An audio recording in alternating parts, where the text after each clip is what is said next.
Call the meeting to order. We'll begin with the Pledge of Allegiance. I invite you to join us. Pledge allegiance to the flag of the United States of America and to the republic for which it stands, one nation, under God, indivisible, with liberty and justice for all. Roll call. Kolpak? Here. Pepcorn? Here. Preston? Here. Strand? Here. Mahoney? Here. Library. The annual Summer Reading Challenge for all ages starts June 3rd, and the theme this year is Adventure Begins at Your Library.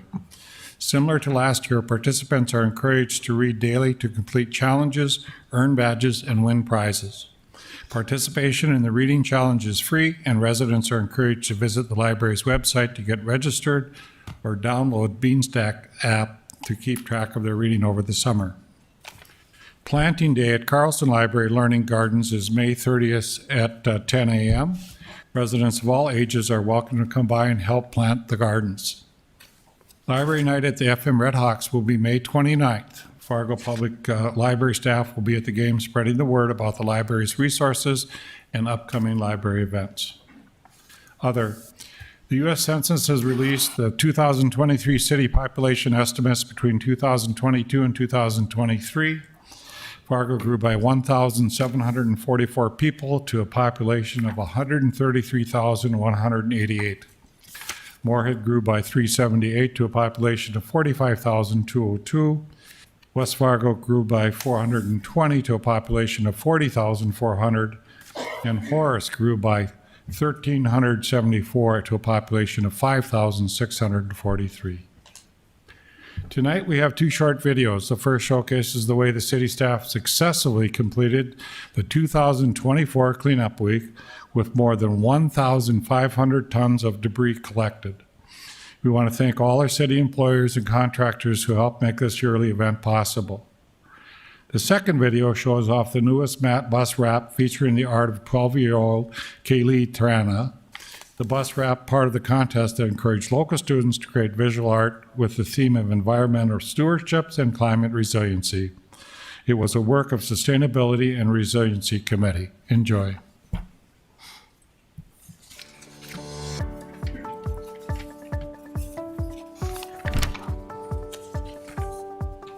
Cleanup Week is an option for residents of Fargo to get rid of that extra debris or unwanted things. Maybe they don't have a way to haul that to the landfill.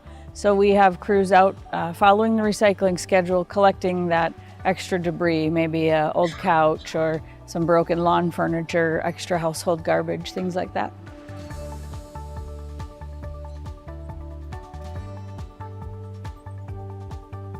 The departments involved in Cleanup Week are the Public Works Department with the bigger equipment and the roll-off trucks out there collecting large items. Solid Waste is out with several crews collecting items off of the curb as well. And there's also two independent contractors that are helping collect items this year. Big thanks to all the guys that are driving the trucks and picking up all that debris in all the departments. We wouldn't be able to do it without them. So it's a lot of hard work, and the weather does not work in our favor all the time. So appreciate everything that they're doing.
Nice mouth press, John.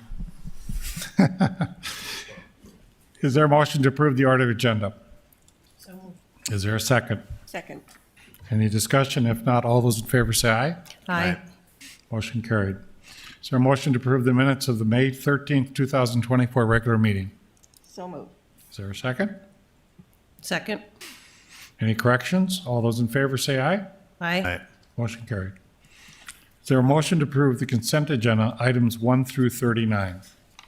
So moved. Is there a second? Second. Moved and seconded. Roll call vote, please. Strand, Yes. Pepcorn, Aye. Kolpak, Aye. Preston, Aye. Mahoney. Aye.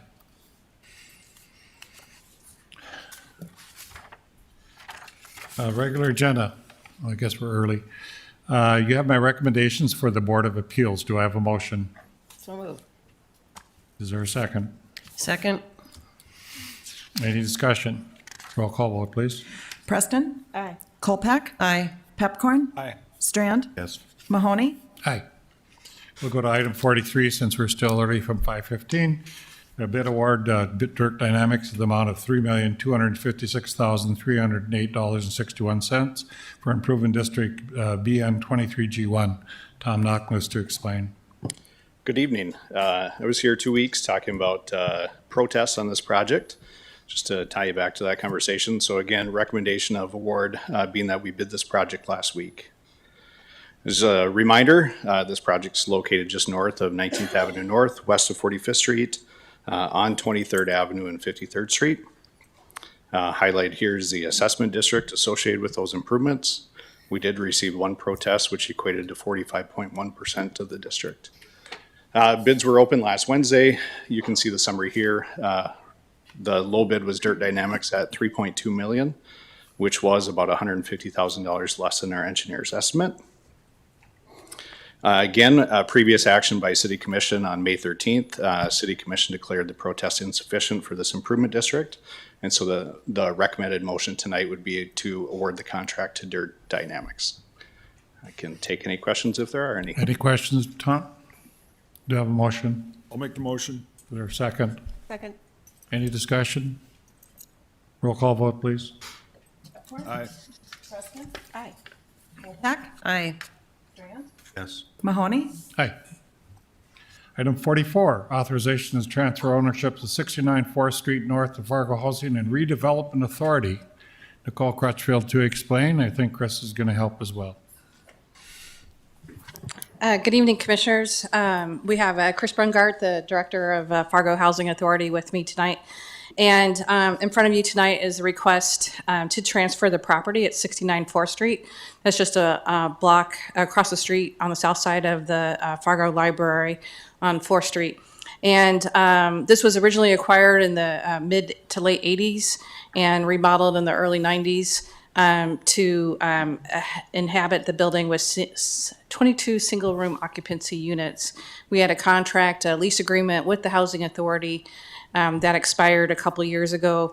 At this point in time, after talking with the strategic plan on the Fargo Housing Authority, we are seeking to transfer this property as is to the Housing Authority in keeping with our regional housing plan and the needs of our Maxfield research study that says the needs for the deep subsidized housing units.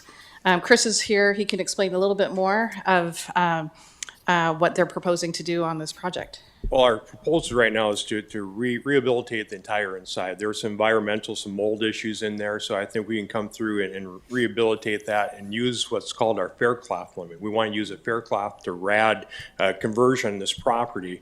And basically what this does is allows us to use our unused public housing authority for the area. Originally, Fargo had about 616 units of public housing at its peak. And through time, as we converted some things like New Horizons came out and we demolished the Lashkowitz, those all had, each unit was a Faircloth unit. So we're able to reuse these units and bring in extremely low subsidy into these 22 housing units. For example, if you pay 30% of your income, if you qualify under 80% of the AMI, the area median income, you would pay 30% of your income. So if you make no money, you pay no rent. So that's what I mean, gives that extremely low subsidy. And that's something that's unique to housing authorities, have that ability to bring that type of subsidy in. So we bring that in here. So the mechanism actually is we take the property and we put it into public housing, and then we take it out using a RAD conversion. And that's the exact same process we use for New Horizons up north at 2525 Broadway. So I think it's an exciting opportunity to get 22 studio apartments back into our downtown area. Chris, how soon will you be able to do this? Well, I had an architect over there today looking at that. Once HUD finishes approving the Faircloth limit, then I think we put it out for bids. We start doing the remodel right now. We've already been looking ahead, working with planning and Nicole here. We've already completed the hazardous material survey. So there's no lead, there's no asbestos in the building. We have the structural and the physical needs assessments been completed, and we're also in the final stages of the environmental document for that. So there's just a little holdup right now with the State Historical Preservation Office about what type of windows we need to put back in if we replace windows. So I think we should be able to start this conversion, this year. I want to get started this year and probably for occupancy for next year. It would be nice if we had some more spaces downtown. That'd be a great project. Any questions, Commissioner Pipcorn? Accessibility, is there elevator and is there accessible apartments? There is an elevator in there, and there's already existing one full handicapped accessible unit. So it's usually one about 20%. We might convert another one or two to make it fully handicapped accessible. Thanks. Mr. Strand? Chris, what will you do with the restaurant in there? Well, we want to put that back on the market. I mean, there's such a shortage of commercial restaurant space anywhere in town, and I think that's a valuable retail thing that could subsidize other things in the building. So I think that's going to be cleaned up and reopened up for use. Mr. Strand? I make the recommended motion, Mayor. Is there a second? Second. Any other discussion? Mr. Strand? I would like to thank our departments, planning and community development and the housing authority for envisioning this project going forward. This is going to address some major needs and right in the proximity of downtown. And what a great building to work with and what a great partnership. So thank you to you all. This is us showing the public we're going to invest in affordable housing, and we're going to deliver affordable housing with the assets available to us. It's a really good Nicole, direction to be aiming. how long has that been empty? About 2 years? I think about 5 years. About 5 years. I lost some time during the pandemic. About 5 years. Mr. Chair, can I ask one more Mr. question? Pipcorn. So is there off-street parking? Is there any spaces, and how does that affect anything? There is a little apartment or parking lot. I don't know what your plans are for that parking lot. There's about 5-6 spots there, so it's very, very tight. So I guess my follow-up question is, so for planning, obviously, we're working on updating some of those, because back in the day, there was rules about how many spaces, and so this doesn't impact that? No, under the downtown mixed-use zoning district, there actually aren't any requirements for parking under the land development code. Thank you. Any other discussion? Roll call vote, please. Strand? Yes. Pepcorn? Aye. Colpack? Aye. Preston? Aye. Mahoney? Aye. Go to public hearings at item 41, application for FA alcoholic beverage license for KHP Fargo doing businesses as K-Pot Korean Barbecue and Hot Pie to be located at 4410 17th Street South. Steve Sprague to explain. Thank you, Mayor. Good evening, Commissioners. This is an application for an FA license, which is our full alcohol and food license, and it is the $100,000 license. This is going into the Johnny Carino's building. The Johnny Carino's license was previously transferred to a different owner, and so they bought the building, but then needed to get a liquor license. It's an East Coast-based a company that is expanding to the Midwest and chose Fargo as one of their locations that they wanted to expand to. And for those that, I had to Google it. I didn't know what a K-pot was, but they're essentially bringing out a very hot pot and they're cooking the meat right in front of you, cooking the food right in front of you in that pot. So at least that's my understanding of what I could glean from the internet. There was one, so there were no items in the background check that came up, but there was one question at Liquor Control about, there was a $95 charge for the background, for the detailed background, because it's a New York-based, ownership group. And so the police department got the information that they could without paying that $95. So they did do a background check and nothing became evident through, readily available public records. So it does come to you with a recommendation of approval from the Liquor Control Board. Thank you. Is there any president wish to speak to this license transfer? Or purchase, I guess it would be, not transfer, This would be a new issue. That's new correct. issue. Is there any president wish to speak to this Korean barbecue hot pot? If not, I'll close the public hearing. Do I have a motion? Mr. Chair, can I ask a question first? So, is that Commissioner okay? Pickering, Yep. So the question I have for you, Steve, is, so we've had issues with national companies with franchises. Do you, as far as contacting, like when the police have an issue, and even with you, with managers, are you concerned about that, or are you comfortable with how it is?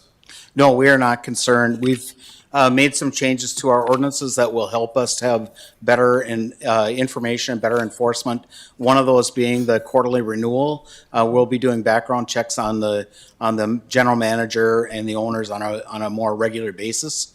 And so I think that we're going to be just fine with this. Can I have one more follow-up, Mr. Chair? Sure. So to give an example, so the person who did the background check, so then you've had correspondence with them or talked to them? That's what concerns me, is a big company, sometimes then you have a manager someplace else. Can you talk about that? Well, I haven't directly spoken to this, the person that is listed as the owner of this group. But I just think that this is, I think it's going to be okay. Just based on the conversations that I had with their attorneys that were filling out the liquor application. Okay, thank you. I'll make the motion, Mr. Chair. Is there a second? I'll second. Moved and seconded. Any further discussion? Mr. Chairman? Mr. Preston? So can you, I apologize, can you explain who the gentleman is that Could you turn your mic on, please? that the background check was done on? If he's not the owner, who is he? The manager?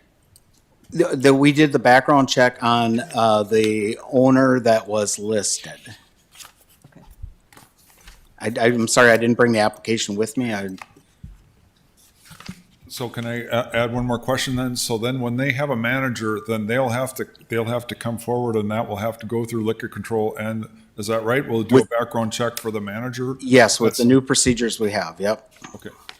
So essentially, that's what you're talking about, that, I mean, this is, the owner is the background check that's been done so far. When they have a manager, that will have to come through us. That's correct. Does that make sense to everybody? Okay. Roll call vote. Pepcorn? Aye. Colpack? Aye. Preston? Aye. Strand? Yes. Mahoney? Aye. Public, 42, application for Class CV alcoholic beverage license for Upon the Nail Company to be located at 2911 45th Street South. Excuse me, Mayor, we're asking for a continuance on this because we have reached out to the company, had additional questions, and they have not responded yet at this point. And so we would like to have a continuance on this. I think I should have the continuance be to the 24th instead of the 10th. I'll make that motion. Is there a second? I'll second. Roll call vote. Pepcorn? Aye. Colpack? Aye. Preston? Aye. Strand? Yes. Mahoney? Aye. Item 45, waive requirement to receive and file ordinance 1 week prior to first reading and first reading of the ordinance amending section 110209 of Article 1102 of Chapter 11 of the Fargo Municipal Code relating to public and sanitary nuisances. Nancy Morris to explain. Thank you. So presented to you today is an ordinance change that just addresses the number of amplified sound permits that would be permitted in a 30-day period, to change it from 1 in a 30-day period to 4 in a 30-day period, not more than, at least 5 days apart. So they wouldn't be consecutive amplified sound permits. These are limited and required in areas that are within 500 feet of a residential zoning district. And that it is consistent with what was heard at the public hearing, that addressing noise and amplified sound permits. There were a number of businesses and musicians who asked for this change. It is really a separation from the overall ordinance changes regarding noise ordinance. We've got additional discussions that need to be had on how to measure that sound, what is the decibel level, those types of things. But this was really a policy question that could be separated. So it's again brought to you for final decision. And this, you had a public hearing, plus you had a discussion with commissioners if they wanted to be part of that. Is that correct? Right. There was an open house that was held, and there were a number of attendees for that meeting. Any questions of Nancy Morris? Commissioner Preston? I'm assuming you're not talking about a public hearing, you're talking about the town hall? The open house, right, Or that was open had. house? Mhm. Yeah. Do you have a motion? I'll make the motion to approve. Is there a second? I'll second. Moved and seconded. Any further discussion? Mr. Strand? Thank you. I'm glad we're separating this out because my sense of that public discussion that took place here in the chambers was there's an adequate support of the community to allow things like tailgaters to continue their neighborhood entertainment. You know, and that was pretty visible. And as I hear this, Nancy, this is separate from like Broadway buskers, performers, and that whole topic. That's separate, correct? It is. We're not putting forth any other changes other than the number of amplified sound permit at this time. Thank you. On 1102. And when we had COVID, we had more numbers that they could do. So now we're getting to a number that seems reasonable, 4 a month, and that works pretty well for them. Correct. During COVID, during the emergency declaration, it was changed to 5 in 30 days. And then that was also approved last year with a sunset. So the 5 ended at the end of September 2023. And now as we enter that summer season, there's a request for additional. Very good. Commissioner Strand? I would just like to add a little more. You know, we have a really great musical community. And to see some of those old diehard musicians who've been around for generations and years and been part of our community and standing up and saying, give us a venue, allow us opportunity to speak. It's gratifying to see them in our community and them speaking up and us hearing them. Mr. Any other? Chairman. Commissioner Preston? So I'm trying to remember here what happened with the proposal for the new green field, green space kind of arena on the other side of University. Is this going to address that issue? The neighborhood then came up and were expressing some concerns after we had looked at it here. So this would not apply to that. To that one? CUP Okay. that was granted because that was a distance of more than 500 feet from the residential. Okay. This is Okay. only locations that are 500 feet within a residential zone. Okay, thank you. Any other discussion? Roll call vote, please. Kolpeck? Aye. Preston? Aye. Pepcorn? Aye. Strand? Yes. Mahoney? Aye. Item 46, resolution amending governance policy to the Board of City Commissioners of the City of Fargo. We had wanted to look at different things that are going on within city chambers, and we had a discussion in our governance discussion about what to do. And this is just a change a bit of what we have in the city hall. And that is the approval of established proposed resolution that will establish all entrance to city hall. Be advised that signs, posters, and other displays will not disrupt business proceedings in city commission. The chamber and disruptive persons may be removed from the chambers if they're disruptive. Further, the Director of Facilities Management will be directed to create and post signs outside the buildings advising that signs, posters, and other displays disruptive to business proceedings in city commission chambers will result in removal of the person displaying the sign, poster, or other displays. Further resolutions will come in regards to when you're having people speaking and talking about the 2.5 minutes, which we talked about. So I'd move to adopt the resolution regarding governance policy of the City Board of Commissioners as presented. You moved? Oh, I'm sorry, I would ask for a motion. Sorry. I'll make the motion to approve I'll make the motion to approve the suggested motion. Sorry. There's a second? Did I hear second? John, is that you? Oh, I'm sorry. Do I have a second? I'll second it. Further discussion? Mr. Strand? Thank you, Mayor. I have a couple of thoughts, a few. How do we define disruptive? If a sign exists, who defines, how does it become disruptive by definition? Nancy, you want to answer that? We've gone through this for a variety of different reasons. So actually, it's not the signs that are disruptive. There would be no signs. It's disruptive behavior or other behavior that would be really the decision of the chair, whether it becomes disruptive to the business meeting.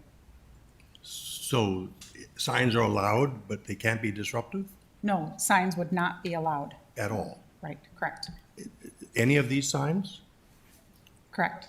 wouldn't be allowed? John, it's what we discussed about in our Well, governance it is, meeting. and I guess I'll continue. I'm curious if other governments are doing this. I'd like to know how they're handling this topic. I don't know. Secondly, I think the public deserves to know, and I'll advance a motion to delay this after we've had our debate.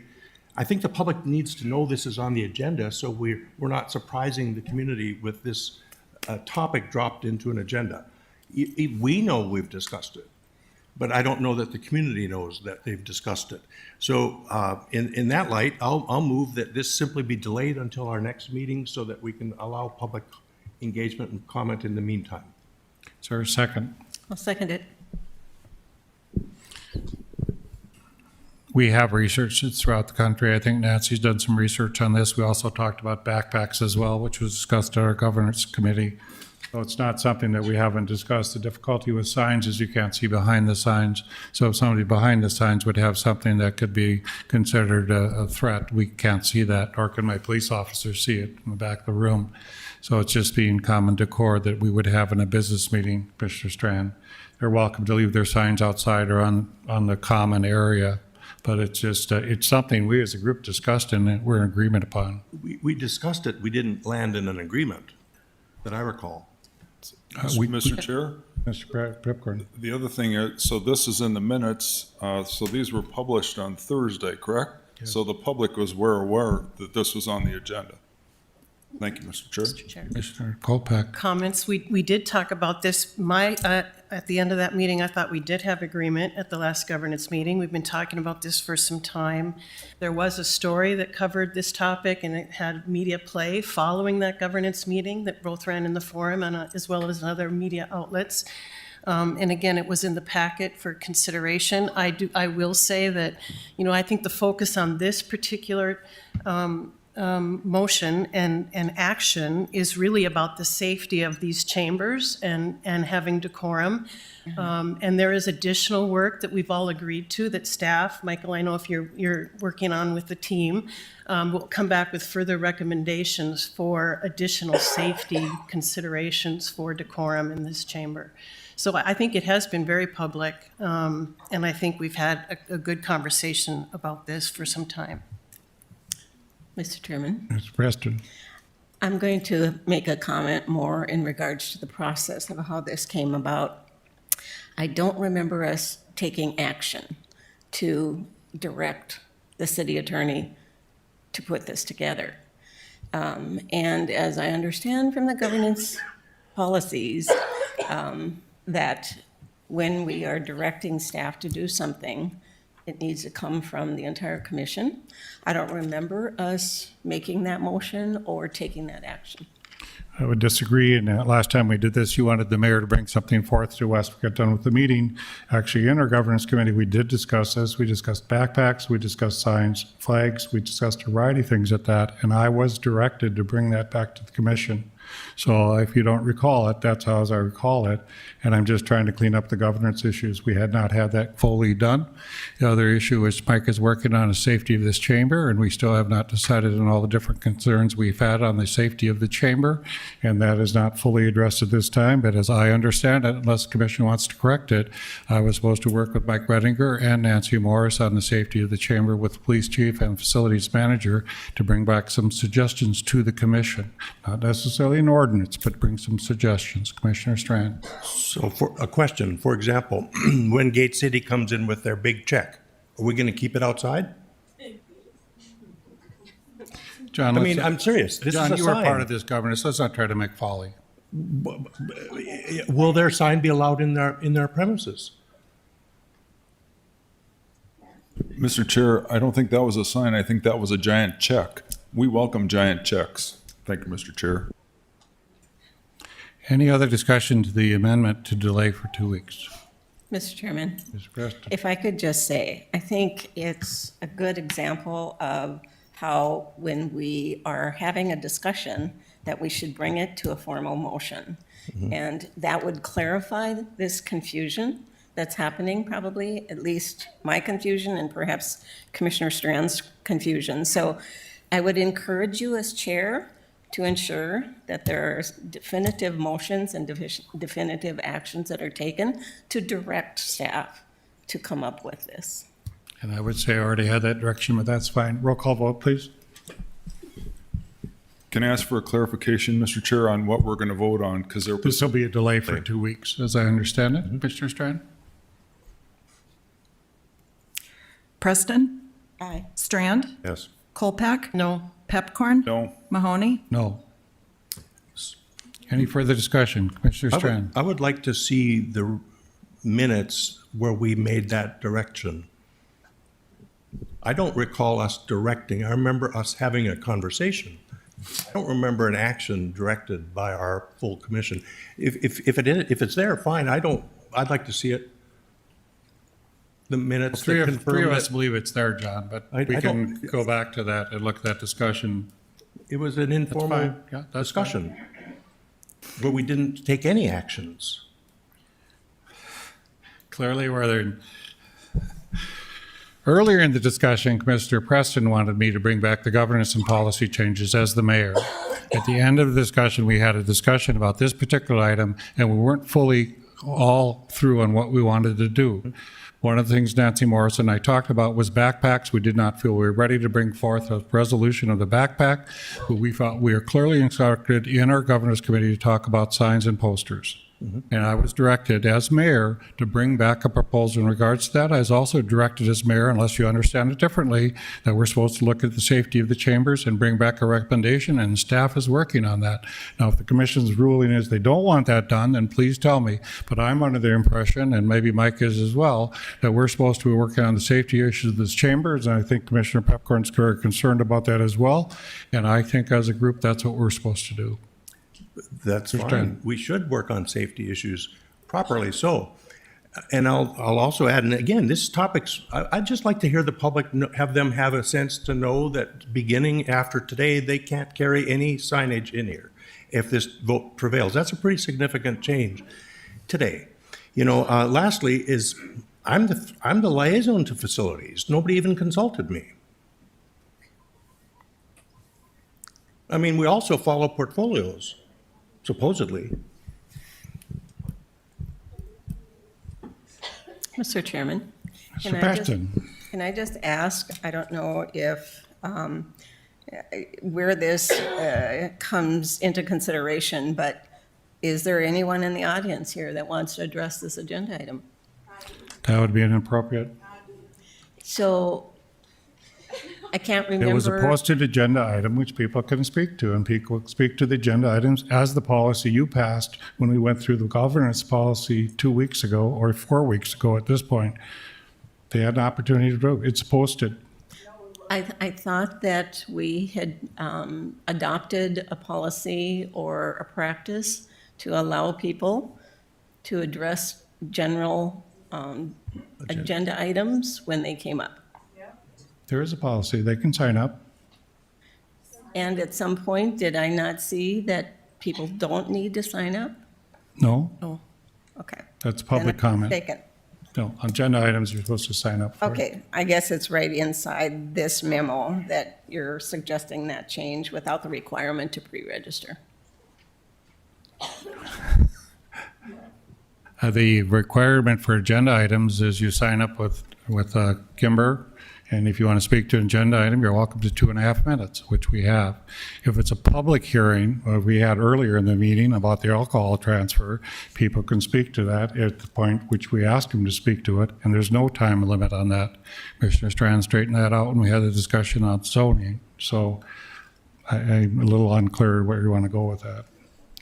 Mr. Chair, can I add a comment? Commissioner.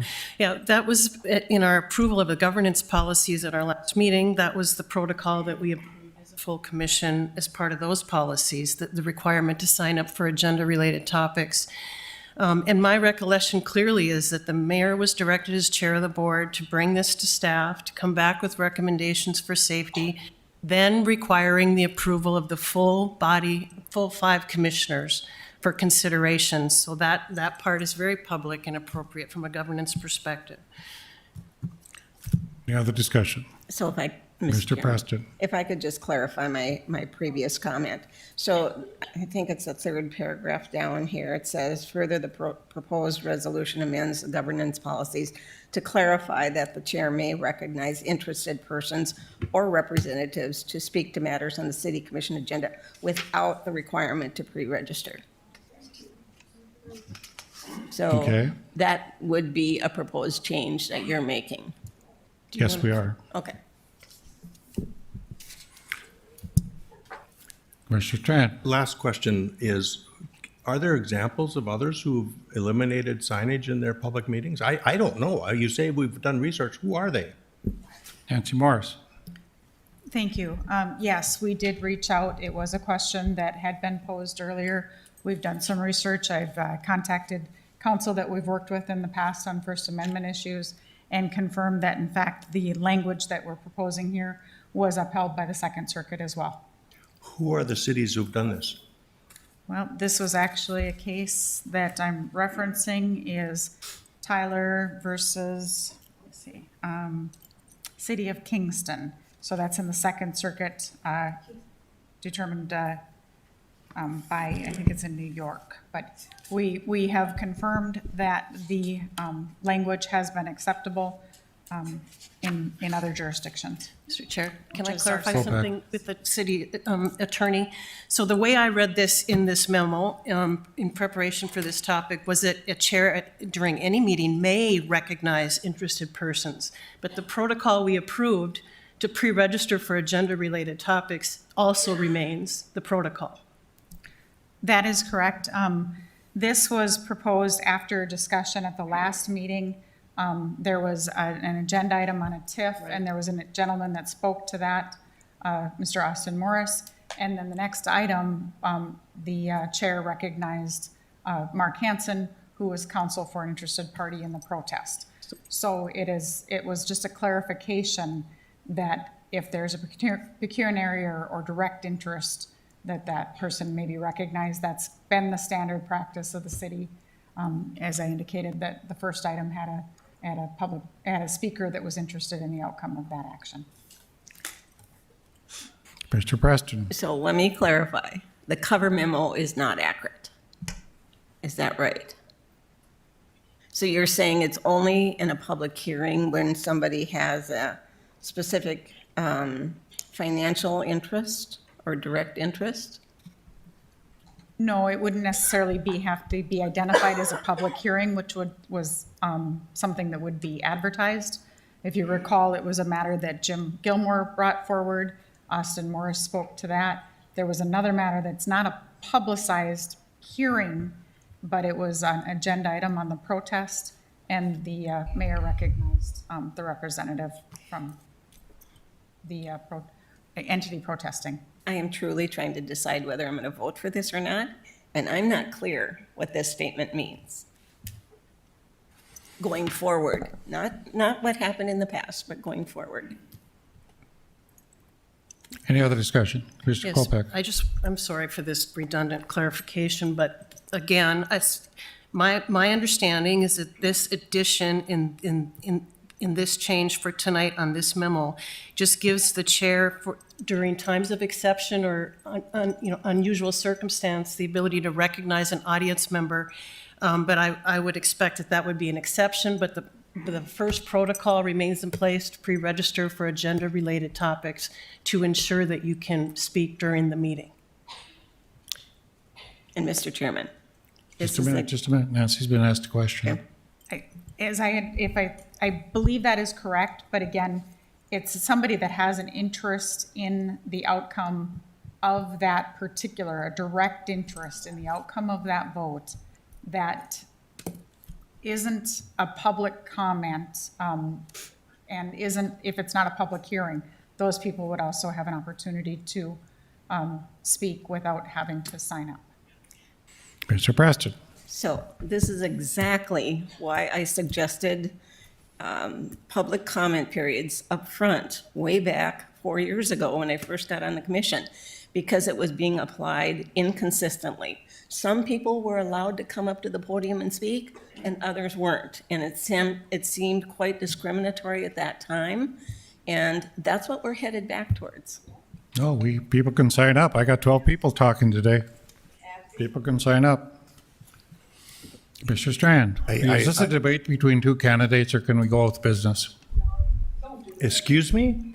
Mr. Strand, I'm talking about the agenda topic. You're going on. I'm talking about the agenda topic, Mr. Okay. Strand. The agenda topic that we have in front of us, I still am unclear because on one hand, you're saying that signs that are disruptive will be removed, and on the other hand, we're saying no signs allowed. Which is it? Signs aren't allowed, John. So that's, any sign existence is disruptive? Signs aren't allowed. Faith, you can quit the comments, please. This is a public business meeting. I don't need comments. Everybody else is respectful. It's enough of that, please. Mr. Strand.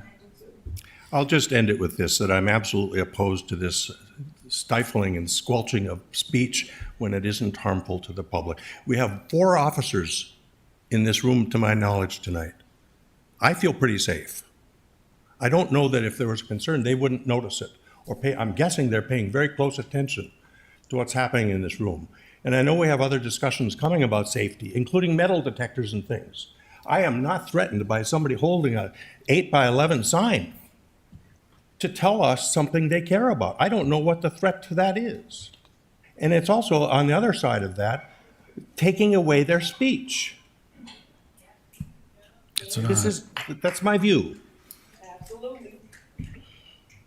Any other discussion? Roll call vote on the motion. Please, no more speaking. No. Let's, can we Roll have call some vote, please. order? Roll call vote. Do we have a recess? Roll call vote, please. Kolpak? No, this is enough. You're going to be able to speak later. You have your time to speak. No. It's time Let's for a go on with recess. business. Roll call vote, please. Kolpak? Aye. Pepcorn? Pepcorn? Aye. Preston? No. Strand? No. Mahoney? Aye. Item next is going to be liaison commissioner assignment updates. Start with Commissioner Strand. I have no updates, Mayor. Mr. Kolpak.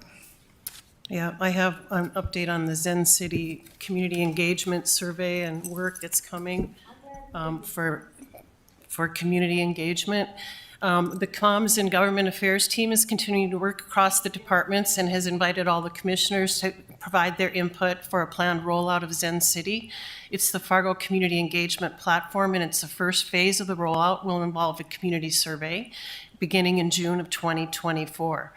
Once the survey is complete, the City Commission will receive a report of results, which will include the benchmarking and comparison with other peer communities across the nation. So the contents of this survey are actually the same across every community who participates, so that we can manage the resident comments against other peer cities. And based upon the community sentiment gathered, this is another important part of this. It'll be actionable for the Comms and Government Affairs and department heads to address the issues that are identified. And we'll be launching the online community conversations topics deemed most important to Fargo residents and business owners over the next 3 years. Thank you. Commissioner Preston. You are now being disruptive, and if you continue to push, you're going to be asked to leave the room. Please settle down. We're going to have public comment in just a minute. You're welcome to make your comments then. Commissioner Preston. Commissioner Pepcorn. Denise don't care about No liaison report? Okay. We'll go to resident comments at this Mr. point. Chairman, you skipped me. No, I said Commissioner Preston. Oh, well, with the noise, I couldn't I hear know, you. it's hard to hear when people are disruptive. So I just wanted to, please. I just wanted to indicate to the public here that the Fargo Growth Plan is available for public review, and input on the content of it would be very welcome. The plan can be found at fargogrowthplan.org, all one word, fargogrowthplan.org. So please feel free to participate. We'll go to resident comments. Melissa LeBay is first.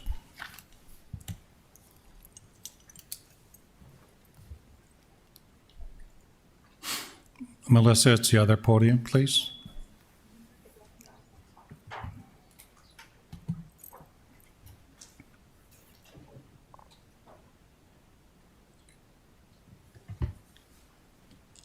Matter which microphone? You have 2.5 minutes. It'll start when you start speaking. Good afternoon. My name is Melissa LeBay. I am here to ask why the city of Fargo is allowing encampments of people to occupy land adjacent to the Red River in Fargo. This land is a regulatory floodway within a special flood hazard area where private homes were forced to be removed. Why are unsheltered people allowed to live here? This land is City of Fargo property where the public recreates and enjoys nature by fishing, walking, hiking, and biking. Why are encampments of people allowed to stake claim here? This land is under the Wildlife Management Program, where permitting is required to hunt wildlife. Why are encampments permitted to be here? This land is our neighborhood, where children, including my own, rightly roam and play. If encampments can be removed from the downtown neighborhood, why can't they be removed from residential neighborhoods? I'm wondering if you're able to respond and answer my question here and now. If not, this is my request for a written response. Thank you for listening. Paige Cloak.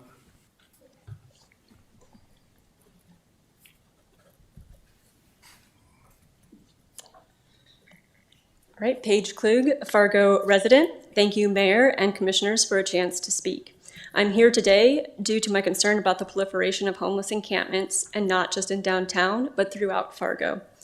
My main concern is that the City of Fargo is not enforcing ordinances to create safe, shared public spaces. Specifically, the Fargo Police Department is no longer enforcing, for example, Park District Ordinance Section 9.2, which includes violation of park hours and camping in undesignated areas.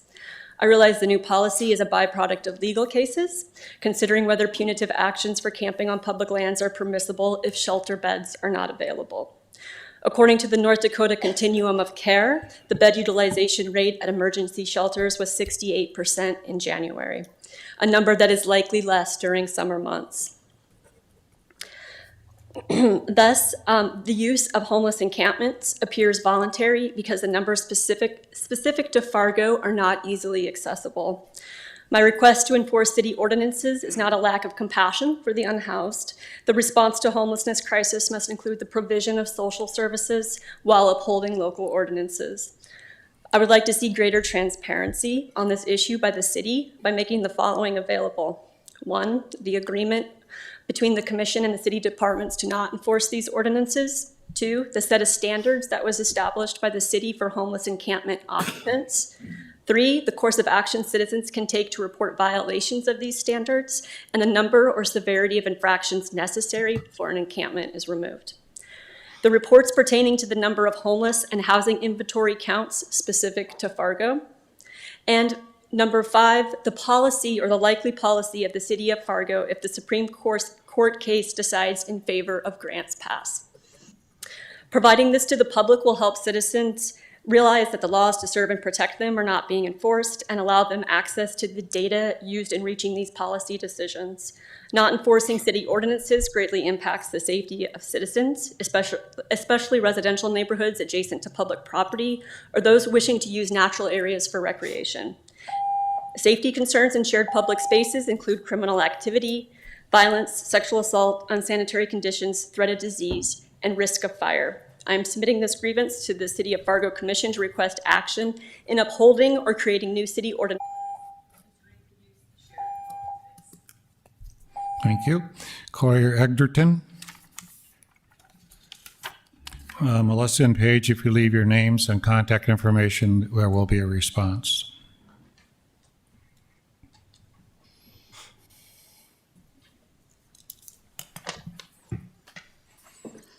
Good evening, my name is Corey Edgerton. I use she, her pronouns. I'm a resident of Fargo. Our digital spaces become overrun with propaganda, online trolling, and hate speech, but let me be clear. We are currently seeing acts of genocide through our phones, computers, and television screens with distressing images laying bare the injustice. Trapped and traumatized, this is the life of over 1 million children in Gaza facing genocide. Israel's relentless attacks on Gaza forced Rafah's population to grow to over 1.5 million by February of 2024. Now over 100,000 people in Rafah are on the move again. More than half of them are women and children. Israeli forces have blocked humanitarian aid from entering Gaza. Now hundreds of thousands of children are suffering from malnutrition and disease, but have limited access to the help that they need. Every 10 minutes, a child is killed or wounded in Gaza, and at least 17,000 Palestinian children have been orphaned since October 7th. Medics in Gaza say Israeli snipers have targeted children. They are treating many kids with gunshot wounds to the chest or head. Every day, more than 183 women in Gaza give birth without painkillers. Some babies die in hospitals because they lack access to basic services like water and electricity. On average, 63 women are killed daily in Gaza, 37 of whom are mothers. Israel's offensive in Rafah is devastating because there is nowhere for the Palestinians to take refuge. Humanitarian organizations are calling for a ceasefire and urging Israel to stop its operations in the city. Personally, I've been consumed by overwhelming emotions. Each image and every story from Gaza has left me seething with anger and brought tears to my eyes. My deep empathy for the suffering in Palestine, coupled with my anxiety and oppression, has left me feeling drained and powerless. The amount of guilt I feel that my tax dollars are used to cause destruction and death makes me sick. Yet, I firmly believe that the phrase never again means never again for anyone. That is why I continue to stand up against injustice. In times of crisis, connecting with our loved ones becomes more crucial than ever. For those with Palestinian relatives, unimaginable agony they endure is heart-wrenching, losing entire generations of family members in airstrikes. That is why we seek solace with our community, to provide emotional support and to find strength in unity. That is why we come to our City Commission and demand a ceasefire resolution. Yes, it is a small act, but even the smallest can make a wave. Thank you. Heidi Solomon.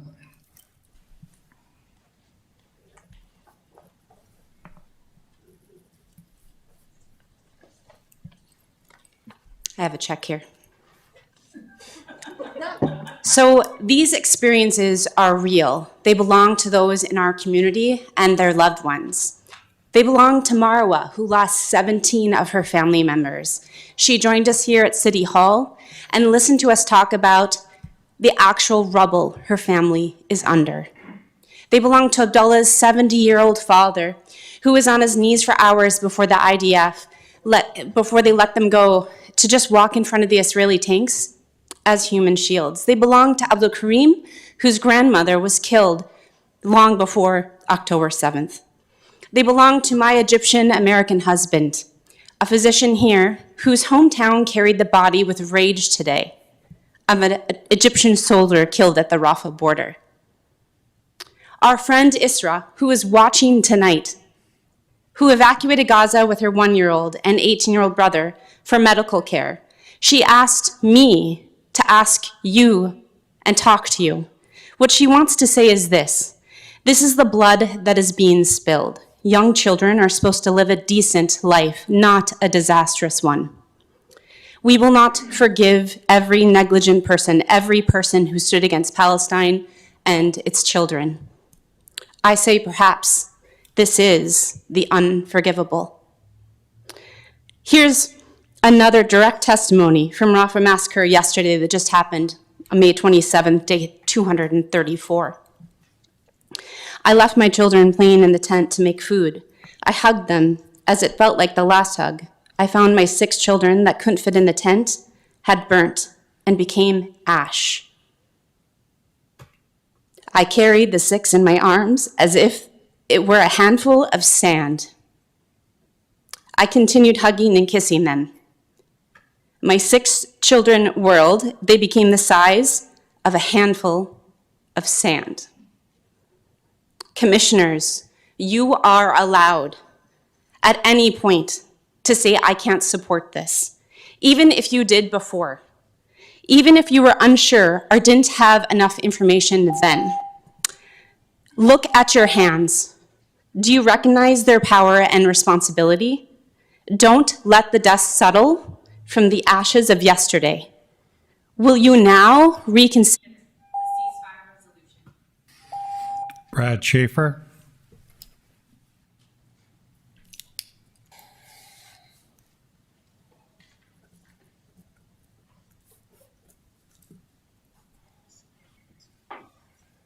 Yeah, I'm Brad Schaefer. I want to talk a little bit tonight about special assessments.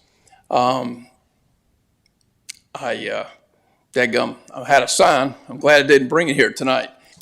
So we got 2 kinds of special assessments that Fargo deals with. One is just a roadway in front of your house. Say if they did a chip seal in front of my house, you guys bill me for that. I got no issue with that. The other kind is what I call developer special assessments, which you guys had Tony Grinberg, I believe, formed a task force about 3 or 4 years ago because there's a lot of people in the city did not agree with the way those special assessments were being done. Well, when government likes a policy and the people don't, well, they study it, okay? So it was studied. I volunteered to be on the task force. I was denied. Tony had several developers, contractors, realtors on the task force. So surprise, surprise, at the end of the study, nothing changed. As a civil engineer, I've worked with developers in Dallas, Texas, Denver, Colorado, Casper, Wyoming. Nobody does developers special assessments the way Fargo does. You guys are very, very backwards with this. It's been talked about before. Why Fargo decides to be a bank to developers when they develop property. I understand it was, 15, 20 years ago, you guys were looking at development on the south end of town. You assisted developers in that. You basically paid for their construction by assessing the lots as they were sold. It kind of made sense back then. It does not make any sense now because there's a lot of developers want to develop land. The way it's done in these other cities is developer builds a street, puts in utilities according to city specs, all on their nickel. The city is not involved at all. You guys don't need to be the bank. Developer builds the streets, builds the utilities.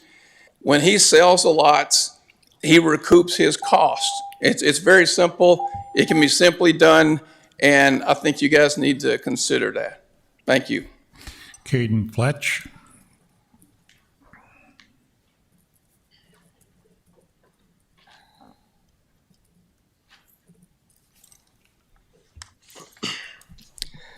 Today I'm here reading for a Palestinian community member with family currently being forcibly displaced from their homes in Rafah. Our worst nightmares cannot even compare slightly to their reality. They recently spoke with their mother who described the trauma currently being lived through in Rafah. Quote, imagine one morning your whole family wakes up to see a bunch of drones flying above you with alarms blaring while dropping pamphlets all over the area you guys live in, telling you to urgently leave this area because it is about to be hit by heavy bombings. You try to wake up the kids as fast as you can and urgently grab whatever you can in sight that could be used in the outside world, just like you would see in a zombie apocalypse movie. You rush out and start running as far and as fast as you can away from the target zone. You now have nowhere to go, and just like that, in the blink of an eye, you've been displaced out of the only place you ever called home. Everything you ever had or worked hard for has just been taken away from you.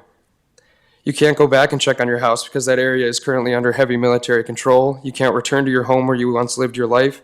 You had to leave everything behind and run for your life. You start to set up camp with all other refugees in areas known as tent camps, literally living in makeshift tents with no food, water, in a hot, dirty, and dry conditions. You make what's best of it and can't imagine the trauma it's going to put on the kids. It seems like the world has turned a blind eye on us, end quote. The words, it seems like this world has turned a blind eye on us, ring true of this commission today. You turn a blind eye to the absolute terror and horrors Israel is inflicting upon them. This weekend, Israel has used our distraction and your silence to their benefit. They committed massacre after massacre after massacre. People in Rafah are literally being burned alive. Like our Palestinian community members' family, others in Rafah too were instructed to leave and go to Block 2371 and set up tents, told they would be safe. Instead, they were met with bombs, and these tents were bombed while they slept. Men, women, children, the elderly, all were victims. Flames tore through the tents, burning people alive. In just a couple days, hundreds have been injured, and low estimates say that just that one massacre, 45 Palestinians were killed, most of which were women and children.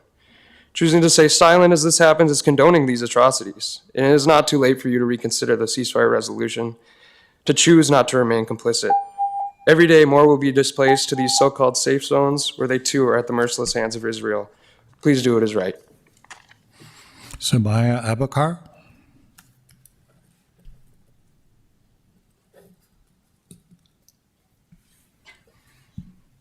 Sumaya Abakar.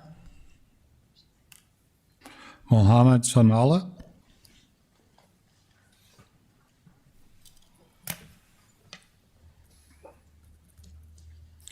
City Commissioners, I've been here before, standing in front of you. Again, it's one of those same discussion I think we should have. I want to try to have you reconsider it just because it's a wrong decision you guys have made, that this is not a city level discussion to be had, foreign policy in its place, but we, the people, you, our representatives, need to speak up on our behalf. So again, tagging back on what some of the people have said before, women and children, you know, are the victims of this crime, the massacre, the genocide. And just to put it in perspective, I don't know if you look at news or you just avoid these kind of news. So I want to just look at it a different way. There's an organization called Taxpayers for Peace. They have put it in perspective for lay people, that imagine from October 7th until now, 3 school buses of children being killed every day. That is what Palestinians are enduring for just kids. 3 school buses of kids are dying every day in bombs. And as you heard Heidi Solomon say, they're not even being massacred. They're being vaporized. Their mothers are picking their ashes and running from where they are, thinking what they have. So be human. I mean, trying to stifle messages which are only talking about peace. Nobody is here talking about destruction to one community or the other. We as humanitarians are asking, let there be peace, let there be ceasefire, let there be talk, let there be freedom. The one people are being occupied by one in concentration camps, and you expect them not to have resistance. Wrong resistance, we all agree on that, but how do we promote peace? How do we promote ceasefire? By not stifling peace signs. Nobody is bringing here saying that they are promoting violence. You have security here. They could have easily frisked their bags. You're trying to stifle voice. You're not going to take away our freedom of speech. You're not going to take away our, you might take away our banners. We'll come with different ways to keep getting the message back to you. We're trying to remind you, you need to do what is right. Thank you. Lucky Bedell. Lucky Bedell.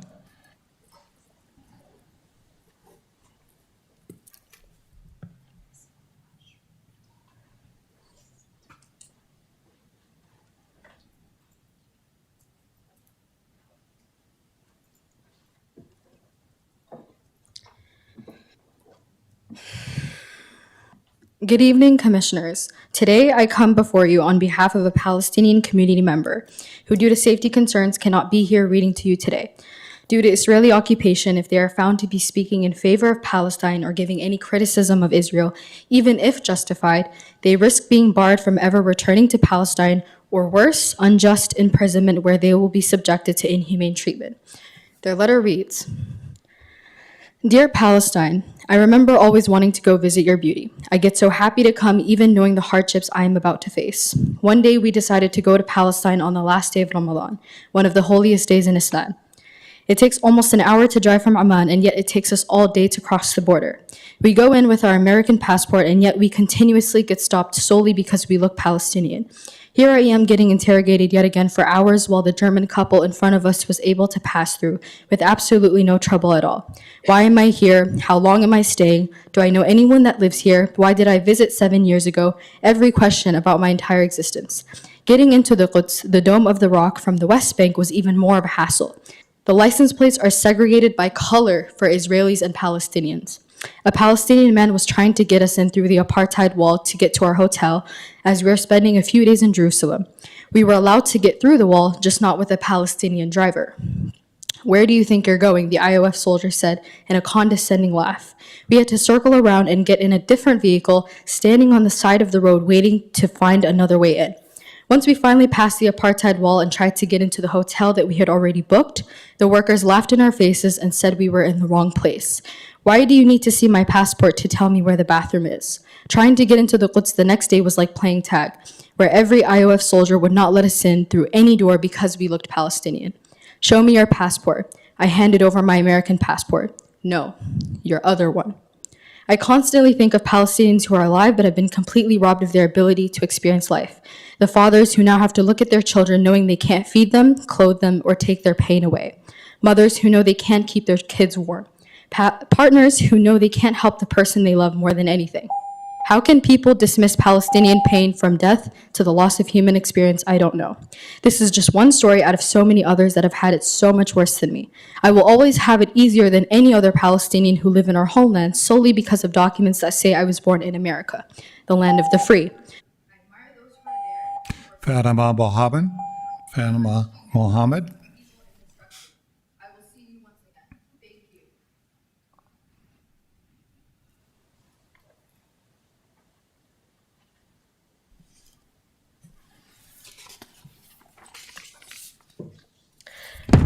Dear City Commission members, my name is Fatima Muhammad and I'm a resident of Fargo. I want to talk about the lives lost in the Rafah tragedy that unfolded just days ago. On May 26, 2024, Israel carried out an airstrike on makeshift shelters just north of Rafah city in an area called Tal as-Sultan. The health ministry on Monday said 45 people, including 23 women, children, and elderly, were killed in the attack, and 249 others wounded. Many shelters burst into flames with their occupants still inside. The Gaza government media office reported that Israel dropped 7 2,000-pound bombs and missiles on the displacement camp. The airstrikes burned the tents. The tents are melting and the people's bodies are also melting, said one of the residents who arrived at the Kuwaiti hospital in Rafah. This attack occurred after President Joe Biden had stated that a major offensive by Israel on Rafah would be a red line. The events that transpired in Rafah have left a mark on our conscience. Families torn apart, dreams shattered, and futures extinguished in an instant. The pain felt by those directly affected by this tragedy are beyond comprehension. In moments like these, it is easy to feel overwhelmed by despair and hopelessness, but we must come together as a global community to offer support and solidarity to those in need. We must reaffirm our commitment to peace and justice in the face of violence and suffering. As we mourn the lives lost in Rafah, we should commit to work towards a world where these tragedies are a thing of the past. Thank you. And virtually, Prairie Johnson, are you on? Yeah, I'm here. Okay, your time is going to start as soon as you start speaking. My name is Prairie Johnson. I'm from Fargo, North Dakota, and I'm an American. And some of you like to say that you're bipartisan. I can hear that there are multiple neighbors in there who believe that our free speech, our constitutional rights, should be protected by those elected by us. You don't choose if you're best for the job. We do. You hindering our voices does nothing for anyone. Yesterday, there was news of 60 bombs dropped on a refugee camp in only 48 hours. If you want to be neutral in this genocide, you need to help us stop supplying weapons, because right now, Fargonian tax money is going to weapons to commit this genocide. That is the opposite of neutrality. Every day you choose to be silent, every day you turn a blind eye, you are in fact in support of the genocide. You are in support of a child being murdered every 10 minutes with U.S. weapons and Fargonian tax dollars. You support children's bodies being torn apart by 2,000-pound bombs like the child whose body everyone has seen with their head completely removed, emblazoned by tents behind it, on fire, where other people were being burned alive. We are witnessing this. It's even making mainstream media. You are not neutral. It is disgusting and disturbing that you seem to think that you are the best to command the city while you use our tax dollars to commit this crime. You seem to care more about developers than you do about the people and our mental health, our feelings. You make us come here and beg and beg and beg for you to educate yourselves. And I'm having a hard time seeing why you're beneficial to the city. Free Palestine, end Israeli apartheid.